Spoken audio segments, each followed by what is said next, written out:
My name is Nancy Thurston, the author of Big Topics at Midnight, A Texas Girl Wakes Up to Race, Class, Gender, and Herself. Early on in the writing of Big Topics at Midnight, I had been wrestling with some of the behavior of my ancestors 7 generations ago as it tied in with the national history.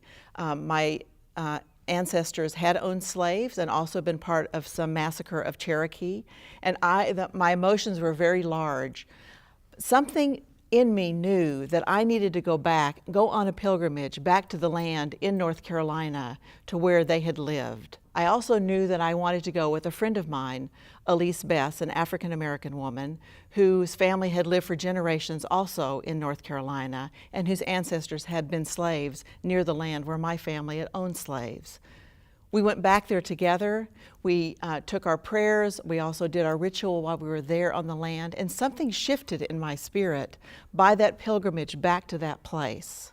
A year later, I realized I also needed to return to my own homeland. I'd left Texas in my early 20s, and as I had grown, I realized that there were a lot of things about Texas I was embarrassed about.